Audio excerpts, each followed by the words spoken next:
항상 어린 동생들 제가 돌봐야 됐고, 그래서 이게 준비가 길어진다고 그 사업이 잘 된다는 보장이 없어요. 내 직원들 월급 줄 거도 이렇게 고민하는 게 내가 생각했던 사업의 모습이랑 많이 다른데. 간단한 자기소개 부탁드리겠습니다. 네, 안녕하세요. 저는 이제 성함은 박경도고, 지금 하고 있는 일은 이제 온라인 쇼핑몰이나 유튜브, 뭐 상세 페이지 제작업체, 이렇게 좀 온라인 사업들을 매각하는 일을 하고 있는 컨설턴트입니다. 매각 컨설턴트라는 게 뭐 정확히 어떤 직업일까요? 유튜브 상에 이 직업을 가진 게 아마 처음으로 이렇게 설명을 드리는 것 같은데, 네, 맞아요. 네, 구체적으로 어떤 일을 하냐면은 예를 들어서 이제 쇼핑몰을 이제 운영을 하시다가 뭐 내가 다른 사업을 할 수도 있는 거고, 몸이 아파서 혹은 자녀의 교육 문제로 기존에 하던 이제 사업을 정리해야 되시는 대표님들이 있어요. 근데 이런 분들이 이제 어떻게 하면은 좋은 인수자한테 사업을 갈 수 있을지에 대해서 그에 대한 정보들이 유튜브나 블로그 어디서도 찾을 수가 없다 보니까, 그 부분에 있어서 이 사업이 얼마 만에 좀 가치를 가지는지, 그리고 어떠한 자료들을 준비를 해야 되는지, 처음에 이제 문의부터 그 사업이 인수자한테 넘어갈 때까지 그 전반적인 과정을 컨설팅하는 그런 역할을 한다고 보시면 될 것 같습니다. 다른 사람들이 쇼핑몰로 물건을 판다면 저는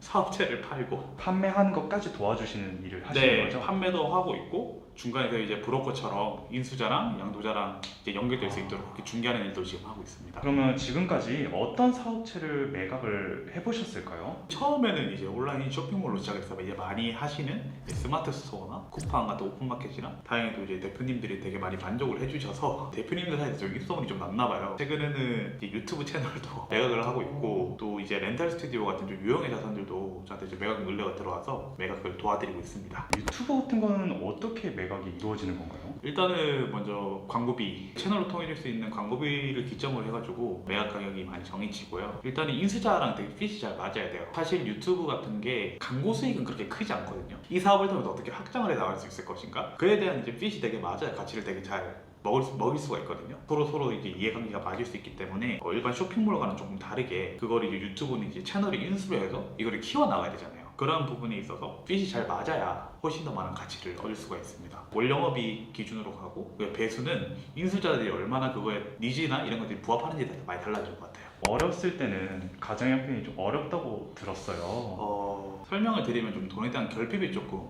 있었어요, 어렸을 때. 저보다 되게 어려우신 분들도 많지만, 어렸을 때 이제 부모님들이 그런 스토리가 많잖아요. 뭐 사업이 망하셔서. 그래서 그때 조금 어렸을 때 그걸 깨달았던 것 같아요. 어떤 걸 깨달았냐면, 돈이 행복을 사주지 못하거든요. 근데 돈이 없으면 불행해요. 그 부분은 제가 너무 어렸을 때부터 많이 느껴가지고, 뭐 100원, 200원 아끼겠다고 좀 먹고 싶은데 그 못 먹고 그랬던 기억들이 되게 많았던 것 같아요. 그때가 몇 살이었을까요?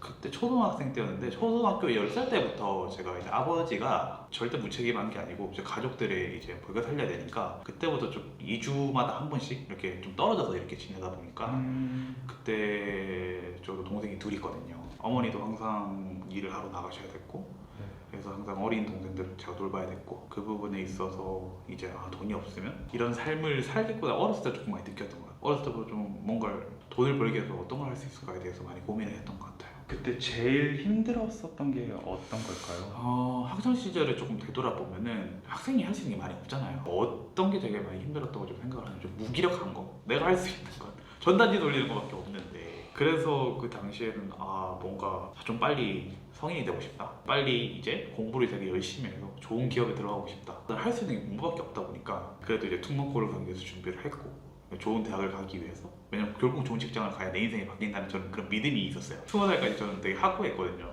그래, 좋은 대기업 가면 이렇게 돈 걱정 안 하고 살 수 있겠지 라는 그런 믿음을 가지고 있었기 때문에. 혹시 어떤 대학교를 나왔는지 알 수 있을까요? 엄청 좋은 데는 아닌데, 그래도 일단 외고 나와서 외대 갔어요. 외대에서 다녔고, 지금 이제 사업을 하고 있고. 지금처럼 이렇게 사업을 시작하게 되신 이유가 따로 있을까요? 사업을 시작하게 된 처음에는 저도 원래 대기업을 가려고 했잖아요. 한참을 고민을 했어요. 도서관 책도 읽으면서 부자의 삶을 가기 위해서는 어떤 것들을 해야 될까에 대해서 많이 공부를 했거든요. 그러니까 딱 정답이 이제 사업 아니면 투자. 내 인생에 좀 바뀔 수 있는 1%의 확률을 높이기 위해서 조금 사업을 시작을 했던 것 같아요. 그러면은 사업을 그럼 언제부터 시작을 하시게 된 건가요? 사업자를 내기 전부터 조금 되게 다양한 활동들을 많이 했던 것 같아요. 23살 때 이제 군대를 제대를 하고, 뭐 플리마켓 이런 데 가서 이제 물건을 조금 팔아보고, 그 당시에 내가 할 수 있는 게 많이 없으니까 그 자본, 한정된 자본을 가지고, 그때 제가 이제 접한 게 이제 텀블벅이나 어디 같은 이제 크라우드 펀딩이었거든요. 근데 저 혼자 하면 이게 너무 리스크도 크고 시간도 오래 걸리니까, 대학교에서 팀원들을 모아가지고 이렇게 크라우드 펀딩 컨설팅 막 진행을 했었어요. 크라우드 펀딩을 하고 그 경험을 바탕으로 이제 사업자분 크라우드 펀딩을 해드렸고, 그래서 이제 25살 때 이제 당시에 유튜브에서 한창 유행하던 게 쇼핑몰 하면 돈을 번다. 그 당시에 이제 해외 구매 대행이라고 중국에서 이제 물건을 떼서 파는 그런 비즈니스가 있었거든요. 네. 그거를 이제 25살 때 사업자를 내서 이제 본격적으로 시작을 하게 됐습니다. 구매 대행으로 그럼 시작을 하게 된 거네요. 네네. 그런 사업을 하시기 전까지 어떤 준비를 해오셨을까요?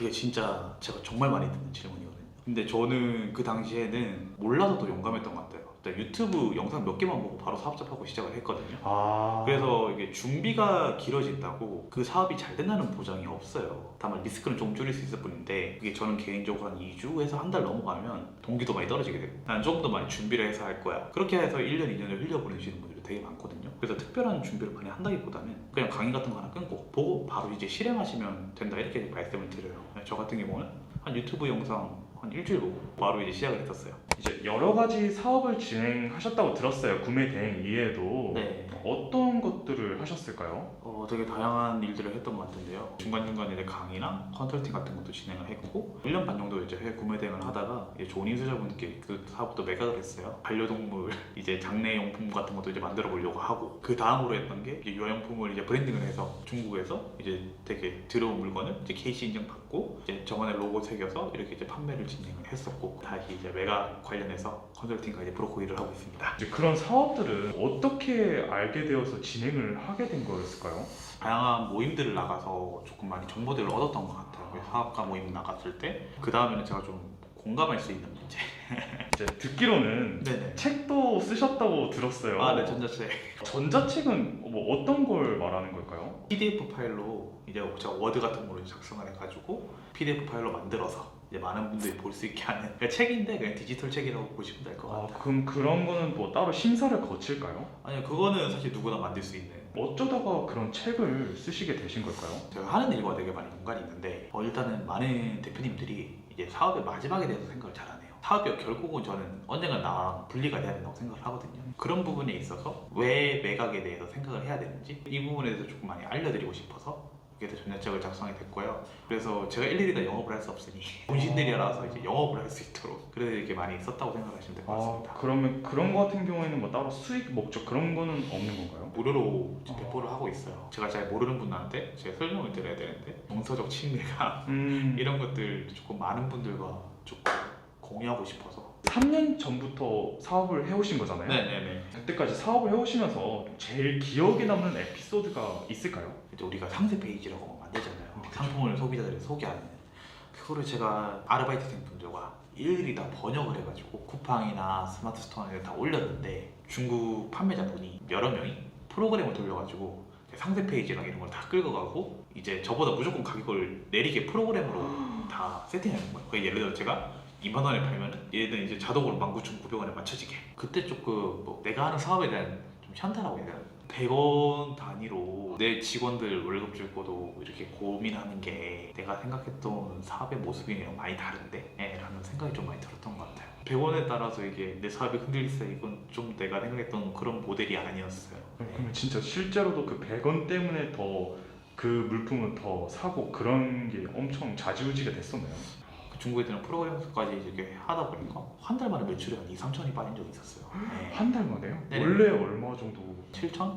순간적으로 2천이 빠져버리면 당시 좀 많이 힘들었던 것 같아요. 수백억 자산가분께 온라인 쇼핑몰을 매각했다고 제가 들었어요. 네네. 그건 어떻게 된 걸까요? 그분이 수백 자산가인지 몰랐고 인수인계를 하면서 이제 알겠어요. 사실 인수자분이 본인 형님께 사업체를 사대인 거거든요. 그러니까 자기 본인 형님이 너무 힘든 일을 하시니까 좀 인복이 있었다고 느낀 게, 인수를 그냥 돈을 받는 거잖아요. 네.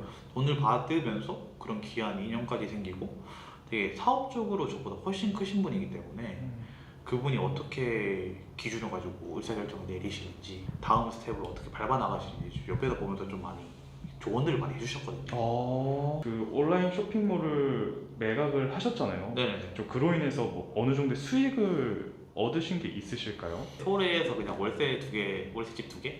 그러니까 전세로 그냥 제 돈으로 다 구했어요.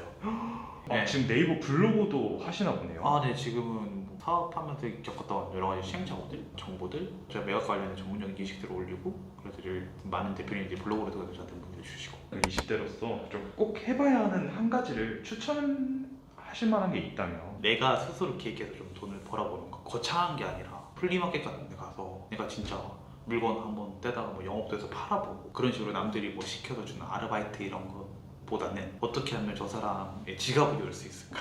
또 추가적으로 조금 하는 건 다양한 사람들을 겪는 거. 사업 매각하고 되게 역량에서 열심히 놀았어요. 게스트하우스 스텝을 하면서 이 가게 된 계기도 처음에 이제 매각을 하고 이게 인수인 기간이 끝나고 이제 뭘 할까에 대해서 고민들을 되게 많이 했어요. 3, 40대 대표님들한테 다음 스텝 뭐 하면 좋을까요? 사업 얘기를 많이 드리니까 그냥 이 나이 때 해볼 수 있는 거 하고 와.